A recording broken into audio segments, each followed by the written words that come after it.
care. Hello, everyone. Welcome to another episode of Black Womaning in Corporate America with your host and show creator, Nicole S. Palmer. Thank you so much for joining me. Thank you so much for being here. I apologize in advance. I'm actually still in the midst of recovering from the flu this week, but I still needed to come on here and bring this episode to you all on the first day of Black History Month. Happy Black History Month, everyone. First day of Black History Month, February 1st, falls on a Saturday. That just has a special meaning for me because Saturdays is the day that I usually unplug, and that's how it was always in my household. Saturdays, I mean, when I was younger, I didn't appreciate it, full disclosure. And now that I'm older, man, it's just has a whole other meaning. When you're young and you want to run around and be out there with your friends, you're looking at the clock, waiting for the sun to go down so you can be out there running amok. But when you get older, you slow down and you start to appreciate what the old folks used to say because you become old folk and you recognize that having a day to unplug is such a precious thing. And it just feels so fitting that on the year of our Lord, 2025, where it seems that the entire divided states of America has lost its ever-loving mind as a collective, with some exceptions, obviously. But when it seems like things have just taken a very weird turn, it's very fitting that Black History Month would fall on a day that for many has always represented a day of rest. So I'm digging it. That's all I'm saying. I'm not going to get too preachy on y'all because that's not what we're here for. But we are here to talk about some things. We have a lot to talk about, and this is going to be one of these longer episodes because we've got to talk about it. We've got to get into it. There's been a lot happening. Honestly, I spent most of not last January, like it didn't just happen yesterday. I spent most of yesterday and the entire month really just kind of reflecting and watching and observing everything that's been going on and shaking my head sometimes, but also not really surprised at everything that is happening because we knew it was coming, people. We knew it was coming. Here we are, surprised to those who didn't see it coming, but here we are, right? And so now the question isn't, what does this all mean? It just should really be, what do we do next? And that's where I'm at. I think that it's easy to fall into this state of paralysis where there's so much coming at you that you don't know what to do. And I will be honest that there were multiple times when all of the buffoonery was at its finest where I had to shut down LinkedIn and all of my other social media channels because it was just getting to be too much. And while I appreciate that a lot of people are social media journalists or whatever you want to call it, comment on things too, it's just the overwhelming glorification of all of the foolishness that certain people were doing, like displays of behavior, the salutes. Y'all know what I'm talking about. I'm not going to really give it airtime here, but it was a lot to just keep seeing that showing up on my feed constantly. I was like, you know what? I can't with all of that. It's too much. It's like it was already infuriating enough to see it once, but then to see it perpetuated over and over. And even if it was from the perspective of, you have a think piece about it, I get it, but we didn't have to keep seeing the images. It was just a lot to me. But again, that's just me personally. Maybe that was just me by myself, and that's totally okay. And now having some time to reflect, I knew that I planned to come back out with a vengeance today on February 1st because look, this is the shortest month. We get the shortest month of the entire year, okay? we get 28 days, 29 on a leap year. That's all we get. So we've got to make the most of it. And I'm excited for so many reasons, despite feeling like I want to be under my covers right now, to be perfectly honest. But I just got way too much to do. So I've got my OJ over here to my left, and I've got some cough drops to my right. And if I got to do a little pause, a little quick break, y'all won't know because I will edit it out. But what I'm saying is, we gonna get into it today, okay? Because I'm feeling very spicy, very spicy. When I get spicy, I got to talk. So we're gonna talk about it. I already alluded to it a little bit earlier today when I shared on LinkedIn and on my blog a little snippet of what we're gonna talk about today, because we're gonna talk about something that is near and dear to my heart, and it has been for forever. It has been since the moment I was born, because I was born a Black person, a Black female specifically. And what we're seeing right now, we've always seen it. We've always seen this happen, where there's this enamoration, is what I'll call it, with everything Black and Black culture, Black this, Black that. And then we start all the trends, and it only catches on when somebody who's not us decides to display it. Then suddenly it's a trend, and it's the culture and all of that. But then there's this shift that happens, what I call the blacklash. And I did not mispronounce that. It's exactly what I said, blacklash. And that is what happens every time the pendulum swings the other way, because there is this need or this perception that we need to course correct when we're going too progressive or too, like they love to say, too woke. The latest slur is DEI now. That's what the new slur is. But it's been called so many different things. I mean, a rose by any other name, let's be clear about it. We know what y'all want to say, but y'all just can't. So here we are. And not only has there been a rollback from corporations, now the highest office in the land has said, we done with DEI. They put out a statement. They have put out executive order after executive order. They are saying enough to DEI. Despite the fact, as I sip on my OJ, that the ones who benefit the most from DEI are white women. Let's talk about the irony there, okay? The irony that disproportionately DEI, and in case you've been living under a rock, DEI, diversity, equity, and inclusion, what the out-of-touch non-Black majority considers to be a Black thing, although it isn't. That's the gag. But the irony is that DEI has disproportionately benefited white women. And them's just the facts, okay? Not my opinion, factual, 100% factual. Go look it up. I'm not going to do the homework for you, but there's plenty of literature and research you can find on the matter. Disproportionately benefits white women. And yet here we are gutting DEI. Interesting. I wonder what the excuse will be once DEI is gone for the dire straits of people who are not Black. I wonder what it'll be then. Who knows? I'll be interested to see how that turns out.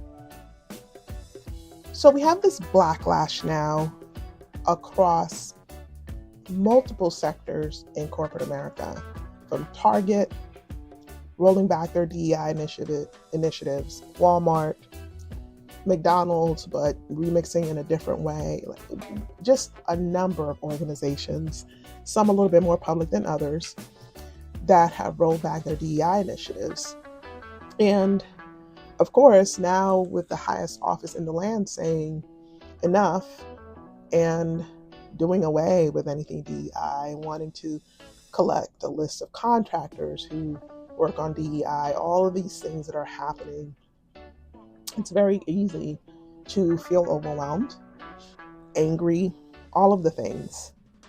Of course, especially if you are not used to, if this is new for you especially, this is probably very disorienting. For those of us who are Black, this is not new for us. Period, point blank. Now to be in a place where we are grappling with how this country as a whole views DEI can be very disconcerting and disturbing and all of the things. It is not that for me. It is exhausting to see the news cycle falling over themselves to cover it in all these different ways. So yes, it can be exhausting because we get bombarded with it constantly. And not just if you watch the news, but if you're on social media, you're going to see it everywhere.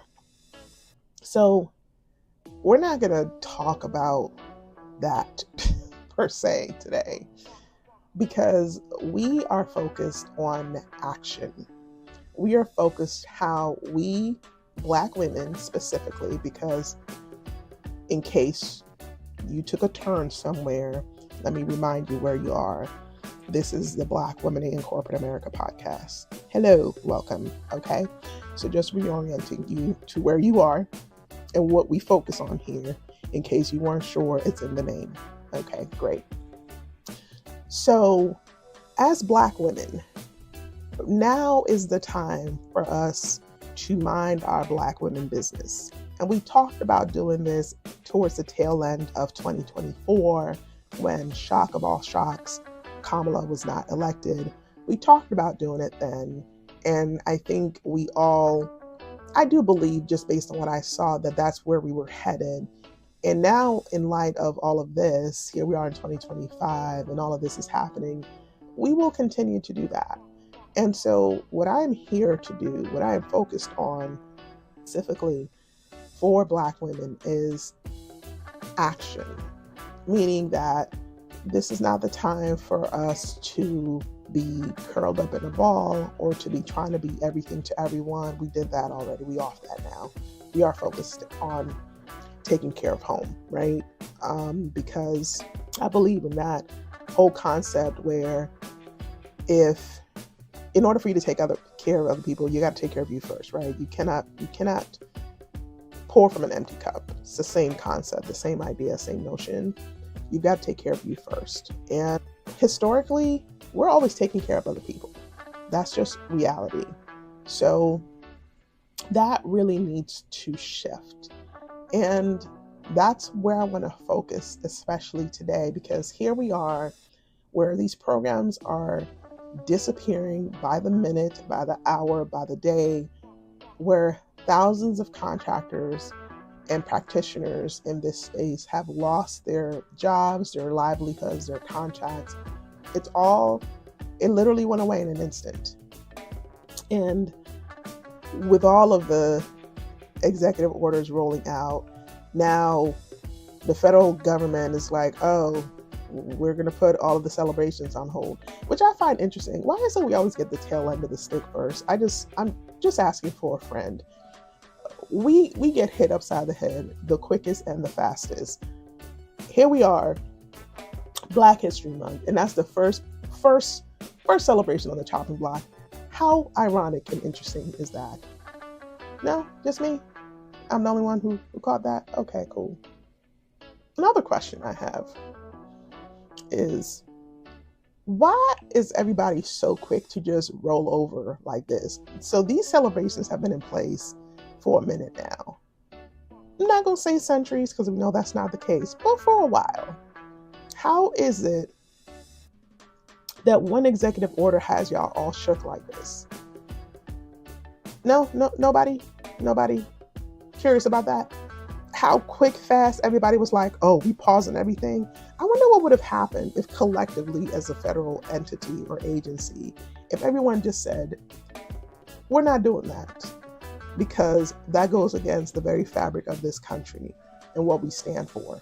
And so collectively, as agencies, we're going to come together, write a letter of dissent, whatever you want to call it. I mean, look, there's safety in numbers, okay? And if we can collectively stand up and do sit-ins and boycotts and things like that, how come the federal agency couldn't just come together and be like, we're not doing that? But no, okay. All right, cool. Again, asking for a friend, just some observations that I had. That was quick, fast, wasn't it? I mean, within like By the end of the day, everybody was like, oh, we're not celebrating anything. We can't do, oh, our hands are tied. That's interesting. No one else found that interesting. Okay, cool. So yeah, I found that interesting. Like, it just happened like real quick. Yeah. So just something to think about. Like, waiting for a reason to not do the thing, and then be able to say, well, we can't do anything about it because it wasn't on us. We're just following the rules. Okay. All right, y'all. I see y'all. I'm looking at y'all side-eyed. I can't see me, but I'm looking at y'all very side-eyed right now. So fine. Celebrations are on hold. According to them, Black History Month is canceled. Where? Please. Whatever. We doing Black History Month because we are Black History Month every single day, 365, 24/7. We are Black every single day of the year. So up in here, we're doing Black History Month. And everywhere else, that is legit. Let's just be real. So with that in mind, I really wanted to focus in on what we do next. Because I think we're in a weird space now, and not weird necessarily in a bad way. I think we're in this space where a lot of us are saying, well, what can we do? What can I do? And you may really think, me individually, I really can't make a difference by myself. So what's the point? I'm not going to boycott Amazon or all the other places. And I'm not here to tell you to do that one way or the other. That's between you, yourself, and Jesus, or whoever you believe in or don't. But we can do something. And that's what I really want us to really lean into this year, because a lot of what they're trying to do is distract us. And I think most of us see that already. But in case you don't, this is 100% a distraction. And the longer they keep us distracted, the longer they keep us doing nothing. And we're not about doing nothing over here. The time to do nothing is done. And we need to start doing something. And I personally would want to believe and think that all of us would be ready to stand up and I choose to believe that at the end of the day, if we all had to make a choice, we would make the right choice. But at the end of the day, it's still a very personal choice how we choose to resist and to stand up.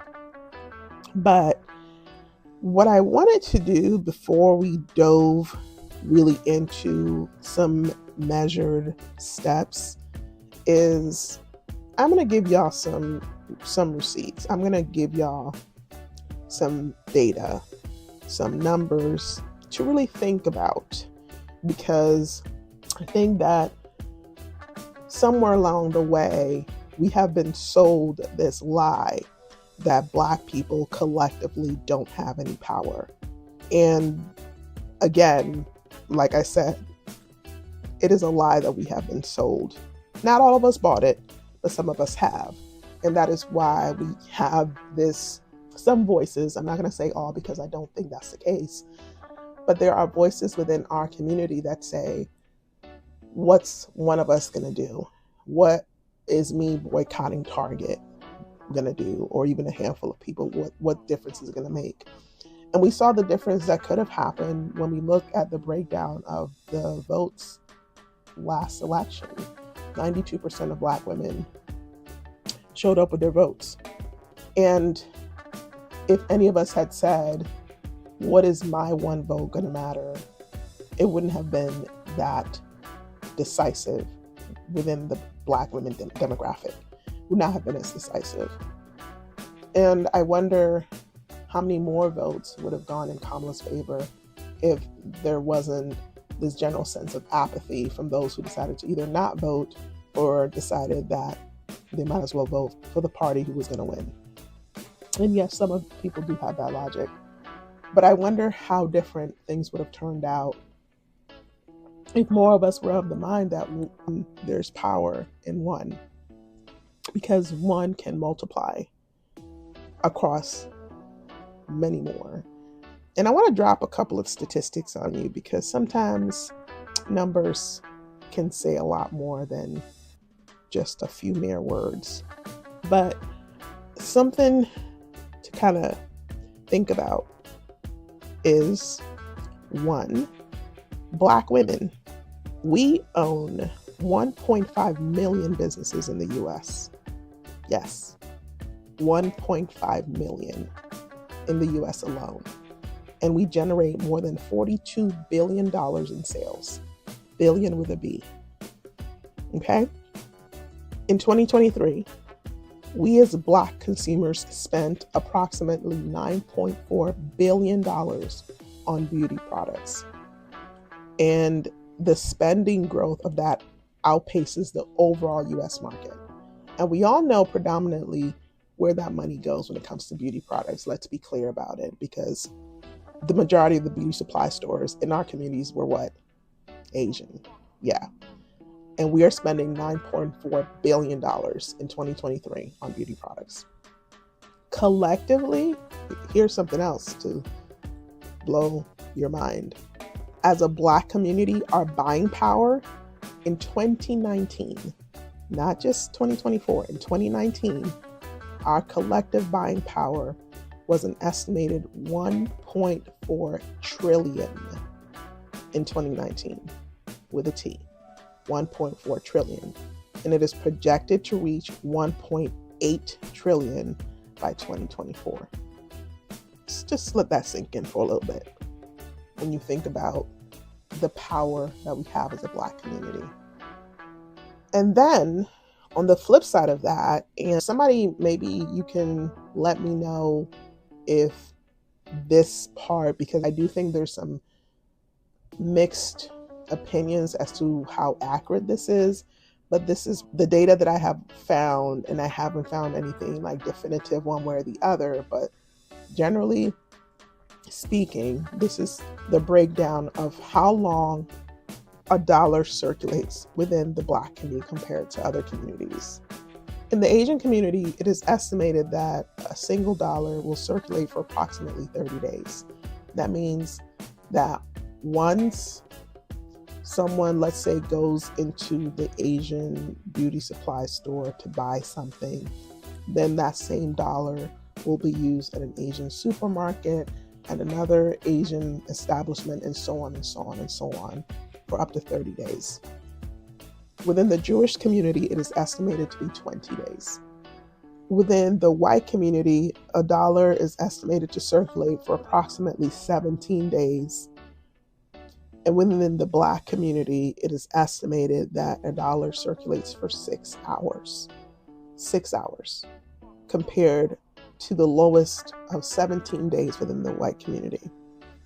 And let me know, for those academics in our mix, if that is incorrect. If there's new data to show the contrary, please let me know. I would love to have updated that information. But that is staggering statistics, which means that a dollar within the Black community doesn't even stay a full day before it already moves to another community. And that speaks volumes to how quickly, if the statistics are to be believed, and I have yet to see anything to indicate to the contrary, but that could just be that there isn't sufficient data. But it speaks volumes to how quickly we cede our power outside of our community, versus this belief when you look against how much power we have collectively within this country, 1.4 trillion, versus how much power we believe ourselves to have. Because the facts are, we have a lot of power when it comes to dollars. 1.4 trillion is nothing to sniff at. I hope y'all know that. That's more than the gross domestic product of a lot of countries I can name off the top of my head. But I was never good at geography, so I won't do that and embarrass myself.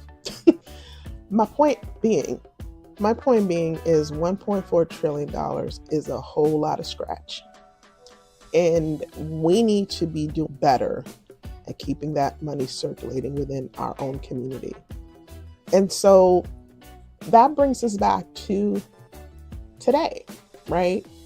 Everyone's talking about the DEI rollbacks and how it's disappearing, although that only was for those who were just doing it as a show. The people who were doing DEI for real, it was baked into the DNA. We didn't have to actually call it that. We just lived it.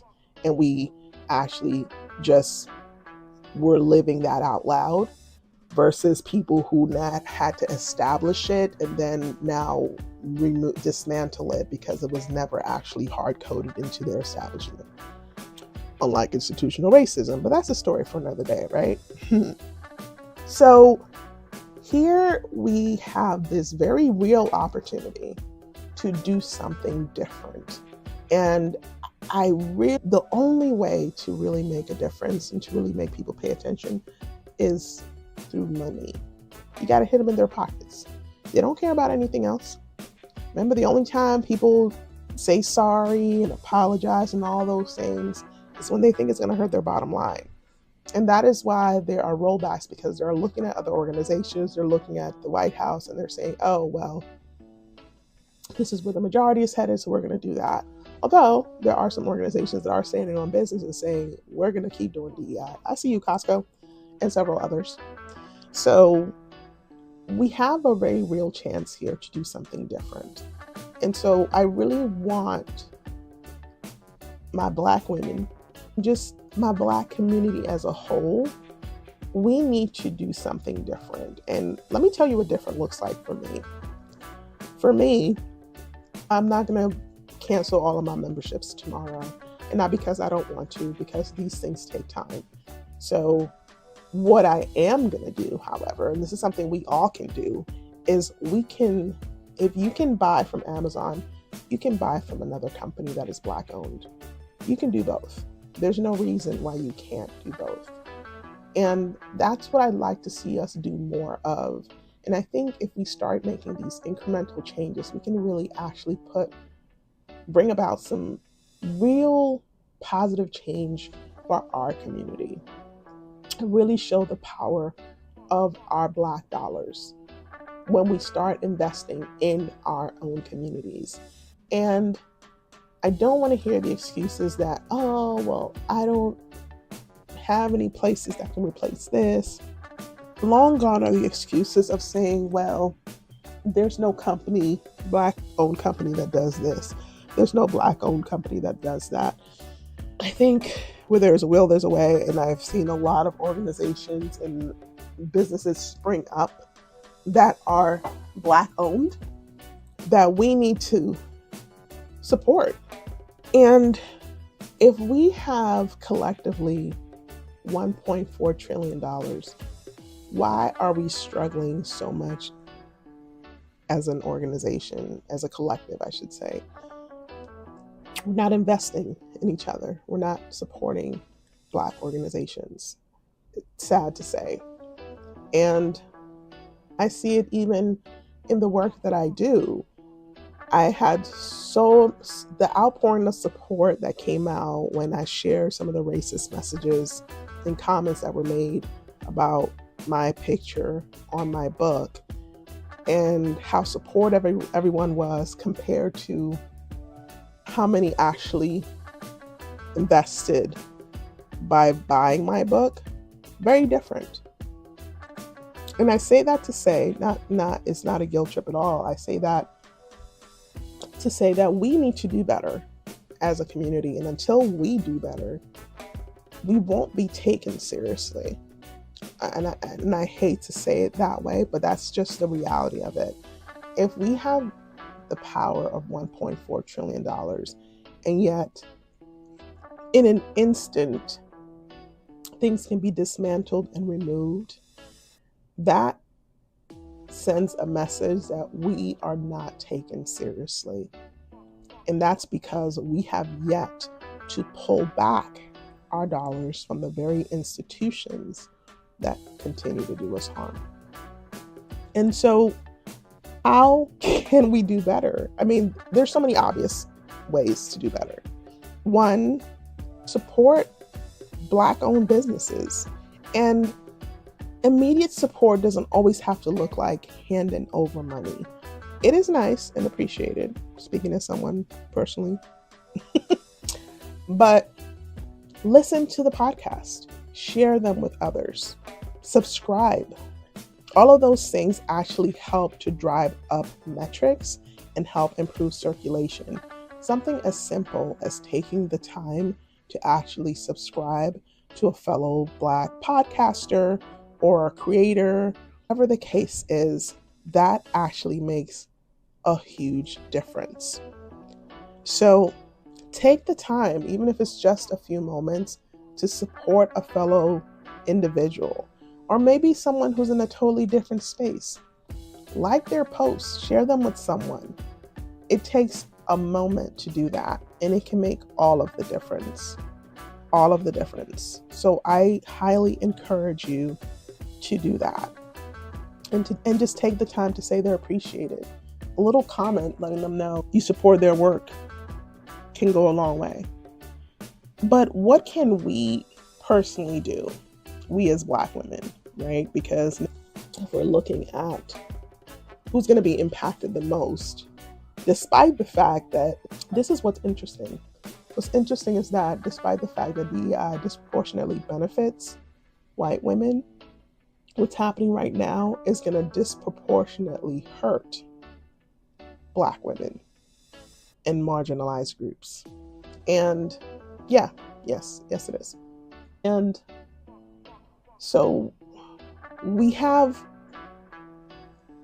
to do something. We can't just sit back and say, well, here we go again. So what can we do now to combat what's happening?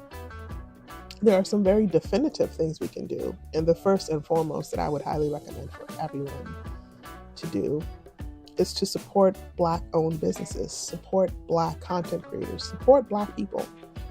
And yes, definitely support them by subscribing, liking, sharing their content, but also with your dollars. There are so many fantastic Black-owned businesses that you can support. And you may be saying to yourself, well, how would I even find them? I'm so glad you asked. Guess what? I'm going to give you some of those resources. I'd like you to check out buyblack.org. Gives you a slew of Black-owned businesses. And if you are a Black-owned business, you can sign up to be listed in their directory. I want you to check out buyfromablackwoman.org. They are a nonprofit organization, and they are all about bringing Black women businesses to the forefront. So check them out. And if you're a Black-owned business, get on their directory. I want you to check out The Nile. It is an app that is out that actually shows you how to access resources specifically for Black-owned brands based on category. Yes, there is an actual app that actually will give you access to that. And in order to get the list, you're going to go to blacknile.co. And that'll give you a slew of Black-owned businesses. So we really need to move past this notion that there's no way for us to know or figure out how to support Black-owned businesses. If there's a will, there's a way. And me personally, I will be ensuring that I am supporting Black-owned businesses just like myself, because that is the only way we are going to get ahead, is when we start showing that our dollars matter and we need to reinvest into our own communities. We need to network with each other and do more collaborations with each other. When I decided to bet on myself and hire a publicist, it was very important for me to have a Black publicist, and there was no going back and forth on that for me. That was what I know I needed for myself. So I partnered with Black Girl P. Best decision I ever made. And because she is a fellow Black woman, And because she understands the challenges that Black women face, it has been easily one of the most beautiful partnerships I have ever embarked on. And that is how we start turning the tide, people. We start collaborating with each other. We stop gatekeeping. We stop the Highlander mentality that tells us there can only be one in this specific sphere. No, because there's enough food for all of us to eat. 1.4 trillion, remember? That's a lot of scratch. That's a lot of dough, people. And there's enough to go around, but only if we start helping each other and start investing in each other. And rather than throwing our hands up and shaking our head at the screen, like here we go again, and doing nothing, let's do something this time. Let's start investing in Black-owned businesses in earnest. Let's not just say it, let's actually do it. Let's actually do it. And while you're investing in Black-owned businesses, while you're supporting them and putting your money where your mouth is, and while you're networking and collaborating and bigging them up, just like I've done on this platform. And none of this was prompted, but from the very outset, since I've started this journey with my book and with this podcast and with this idea called Black Women in Corporate America, my focus has been singular, and that is in supporting and upholding and bigging up Black women. That is the goal of Black Women in Corporate America and my mission. And it doesn't take away from me to support other Black women, to promote other Black women. It doesn't take away from me at all. And I do believe in the power of the universe. I believe that what you put out there, you get back. And I will 100% always support other Black-owned businesses, other Black women, because I believe in our power as a collective. And I don't need data to tell me that we are powerful as a collective. I know we are. We have survived centuries because we are powerful. But I know that sometimes you have to be the change you want to see. And not to sound like a fortune cookie or anything, but I really do believe that. And if I'm saying you have to support Black-owned businesses, I'm going to put my money where my mouth is. Before I came on this podcast, I signed up for buyblack.org to be a member. It's $15 a month. We spend a lot more and a lot less, guys. That's just the reality of it. We need to start investing in our communities. So yes, I signed up for buyblack.org. Yes, I will be signing up for buyfromablackwoman.org as soon as they're accepting new members. I'm going to be signing up for every single Black directory that I can find, because we have to be the change. And we can't keep thinking, well, I'm just one person. What difference can I make? All of us collectively have power. But first, we have to believe that we ourselves as individuals have power.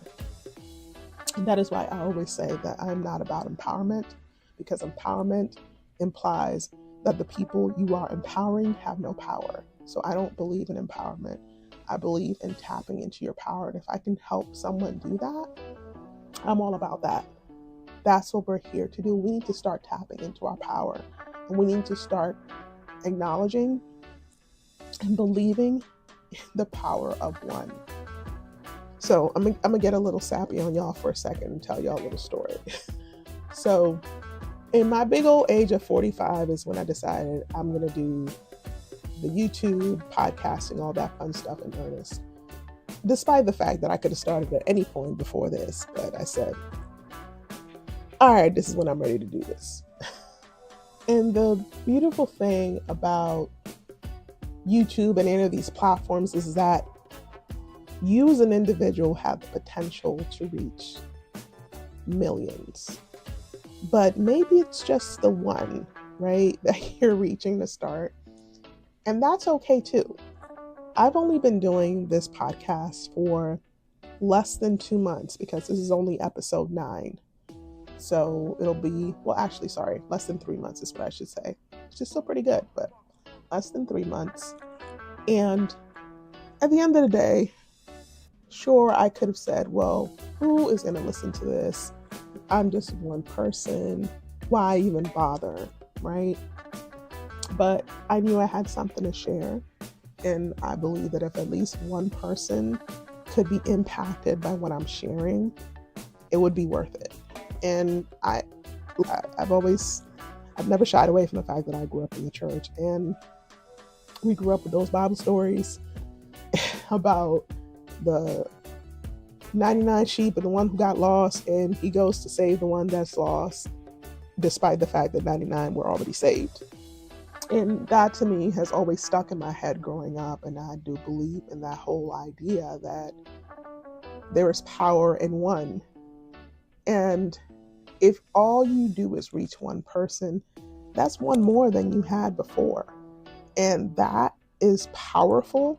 And that's why I know that we have power. And if we all individually recognize how much power we had, man, the things that we could accomplish. I can't even begin to imagine how amazing it could be. But we have to start somewhere. And this is what starting looks like for me. And that means that you have to make a commitment. You have to at some point piss or get off the pot. That's really what it boils down to. So you can either lament and say, well, they're too big, they're a monopoly, they're a conglomerate, they're too powerful. So what's the point? Or you can decide that you are going to invest. For every dollar you spend here, you're going to spend another dollar here. At least start there. You've got to start somewhere. And this is how I'm starting. I'm choosing to be 10 toes down in my community while making my plan to transition out of these establishments. But again, these are personal choices that everyone has to make. And I'm not here to, like I said, judge or castigate you one way or the other. Just make the right decision for you. But I really hope that in all of that, the bottom line is that you recognize what our power is and that you begin to support Black-owned businesses. If you think about the fact that we collectively as a community have $1.4 trillion, but when you look at our communities and see how disempowered and disenfranchised we are, it starts holding credence that the dollar does not stay in our community long enough to have the impact that it could, because we are quickly handing it over to non-Black communities. And then when I think about the fact that Black women own over 1.5 million businesses and generate more than 42 billion in sales, that is staggering. And so that tells me that we have a lot of power. And that's probably partly why this is happening right now, because of fear. Let's be honest and clear about that. But as Black women and collectively as Black people, we need to mobilize. And it doesn't necessarily have to be another Million Man March, although I'm not opposed to it. But we can do it with our dollars. We can say it with our dollars. And I'm highly encouraging. You guys know I already asked multiple times to please support my book. And I hope you do. And honestly, it's one way, if you want a tangible way to support a Black woman. Hey, my book is on Amazon. Yes, you can 100% support me there. But I really want you to start just putting your dollars back into the Black community. Support Black-owned businesses. And let's stop buying into this notion that we're helpless, that there's no way for us to figure it out. I just given you a list of very credible resources and active sources of locations where you can find plenty of Black-owned businesses to support that will probably place everything in your cabinet that you love and hold dear if you just took the time to look through there. That's what I'm going to be doing. I just need us to move away from inaction and start taking action, start moving the needle in our favor, and support Black-owned businesses. For Black women specifically, you see what's going on. This is not new for you, okay? So what can you do specifically? I'm gonna say this till I'm blue in the face. Y'all are not gonna be surprised by what I'm about to say. Are y'all? You're gonna act surprised? Okay. Get your hustle game up. Number one, 100%. Get your hustle game up. If you don't already have a side hustle, honey, what are you waiting for? I need you to get that ASAP. Like yesterday. I talked about that last week. I think every episode I'm probably going to make a pitch for it. Get you a side hustle quick. It doesn't have to be a clerical job. That's just my preference. It doesn't have to be yours.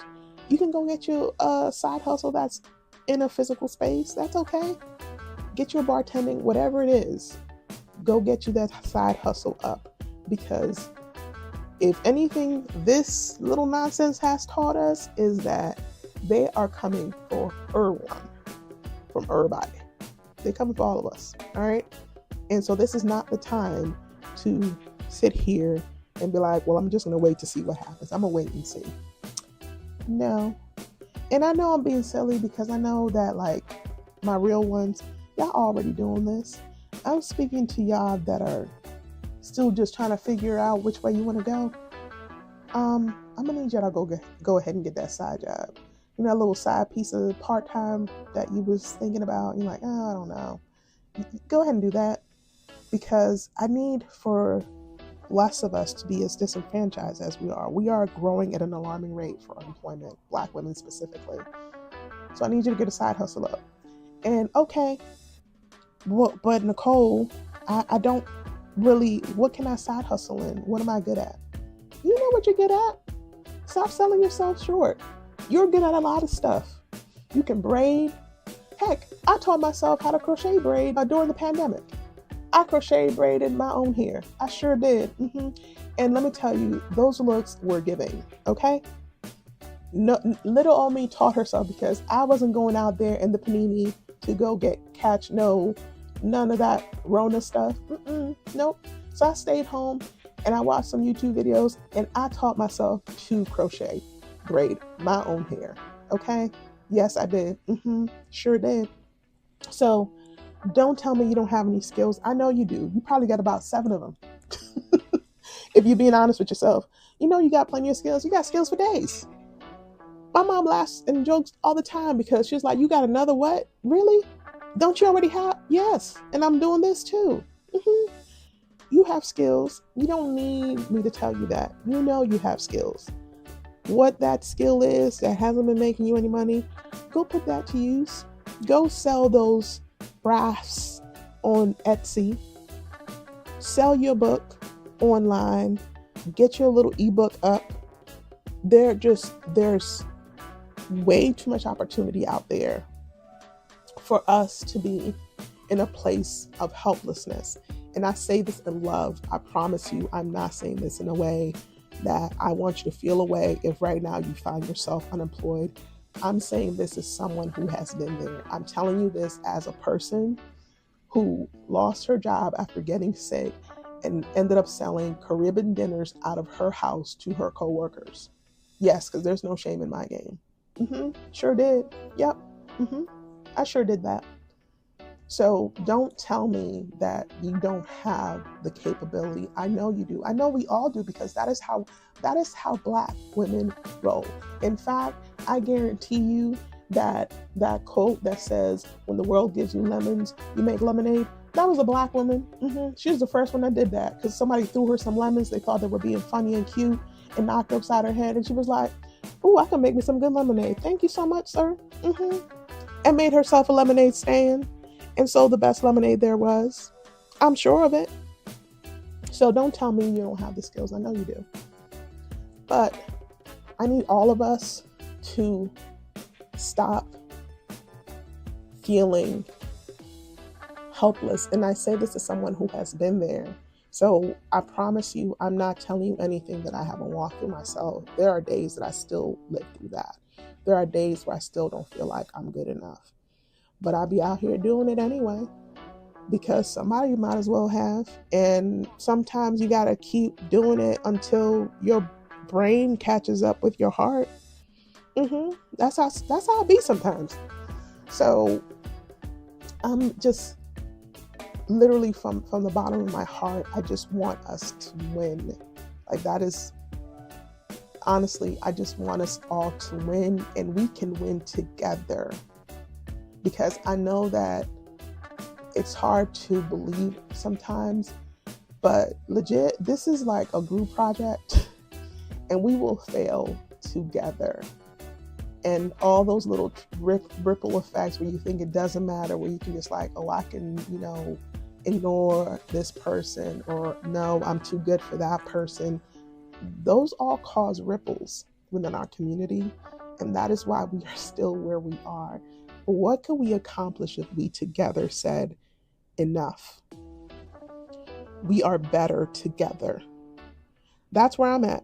And so starting with this episode, every single episode going forward, I will be featuring a Black-owned business.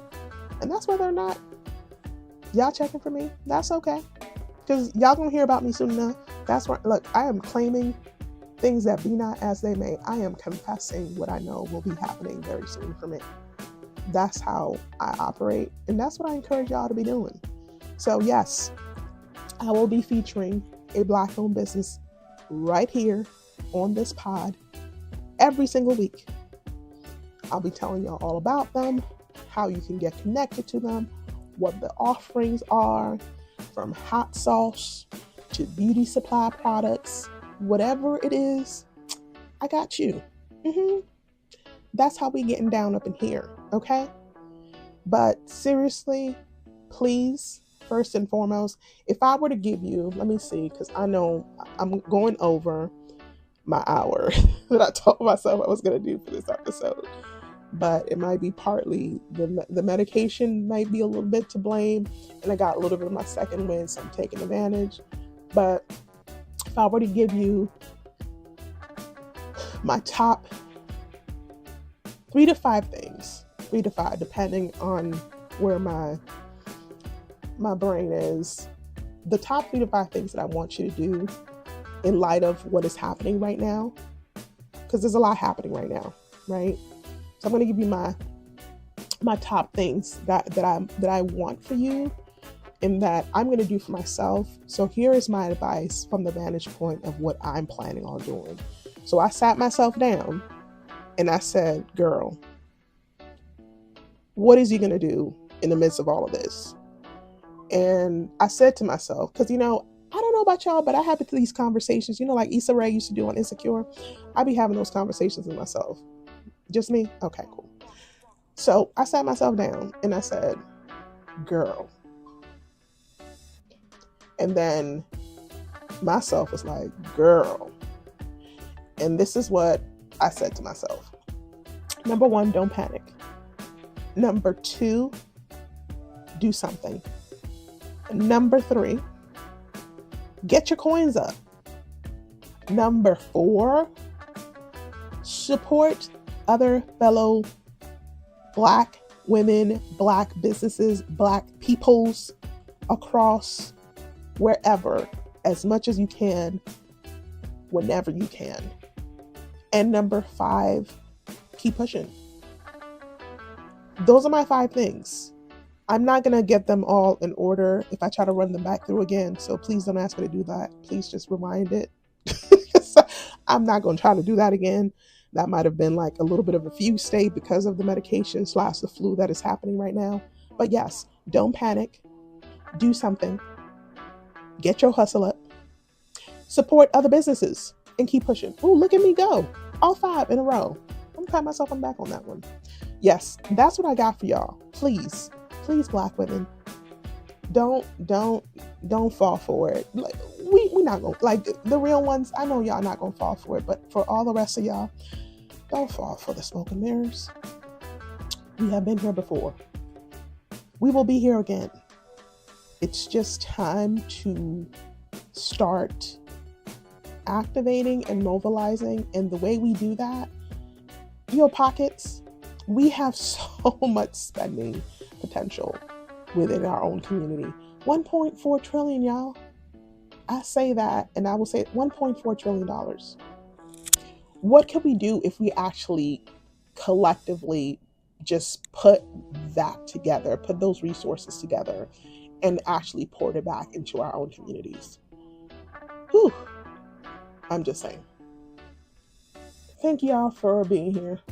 I know that we covered a lot today, but I really wanted to just really focus up on what we really need to be focused on. And the issue at hand is not all the little other parlor tricks that are happening right now. We don't need to be worrying about on any of that foolishness, because it ain't about us. It never was, never will be, okay? I know they think it is, although it's kind of cute that we live rent-free in their heads. It's a little adorable. So that in itself should tell you how much power we have. I'm just saying. Don't get distracted and don't get sidetracked from what you need to be focused on. Like, I am 100% all in on this book, on this podcast, on my mission. I know that what I have to share is important, and I know that it's going to make an impact. I know this book is going to the New York Times bestseller list this year. I just know this to be factual, despite whatever evidence to the contrary. I know this to be a fact, and I need you all to be that unequivocal on what you are pursuing. 100% be that unequivocal on what you're pursuing. Be that unequivocal on your worth, because that's important. And the longer that you doubt and allow them to tell you your worth, the harder it'll be to pull away, the harder it'll be to advance and to grow and move the way you need to move in corporate America. And that's what the book is all about. Oh, you thought I wasn't going to talk about it? Of course I am. Of course I got to shameless plug the book. Come on now. It's in the title. Come on. Please buy the book. Support a sister. If you want a very tangible way, here's a quick tangible way that you can support a Black-owned business. Yours truly. Go to Amazon.com. Purchase Playing the Game While Black Womaning in Corporate America. It is in the link. It is all over the place, wherever you buy your book. In fact, in 2 or so weeks, it will be available everywhere. Right now, just on Amazon. My exclusive contract is up on February 18th. So from February 19th and on, it will be available everywhere. It will be free at last. Away from the confines of Amazon is what I mean. It won't be free to buy. It'll be free from Amazon. So you'll be able to get it from my website. You'll be able to get it everywhere. Okay? So support a sister. Subscribe to the podcast. Please rate my podcast on Spotify and wherever you find it. Right now it's at a 5-star rating. Thank you so much. Please continue to support it. Go ahead and rate it on Spotify. Rate it on Apple Podcasts or Amazon, wherever you get your podcasts. And also, please subscribe on YouTube. That's another tangible way you can support me. Subscribe on YouTube. Share on YouTube. Like on YouTube. Yes, I've said that enough times, right? Seriously, y'all, we're going to be all right. We always are. Our ancestors went through far worse than what we did. And look, we've come this far, and we will keep on going today, tomorrow, and onward. So this is not the time to sit back and throw our hands up. This is when we need to be grinding even harder. Get those clients up, get those contracts up, get your coin together, Start stacking that coin because you don't know what's going to happen down the road. You saw how many people lost their contracts that they were counting on. Start stacking that coin. Get you a couple of extra side jobs. I got a couple, maybe 3 or 4. Who knows? That's not important. But I know I don't believe in just having one job. No. Until I am independently wealthy, you got to get that coin up. That's all I'm saying. All right, y'all. I've taken up enough of your time. So thank you for joining me. I'm looking forward to having guests on the show. So y'all not just listening to little old me. Although I hope I was a little bit entertaining today. Despite feeling like I'm stuck a little bit with the whole congestion and all that. So I apologize a little bit for that. But hopefully it wasn't too distracting.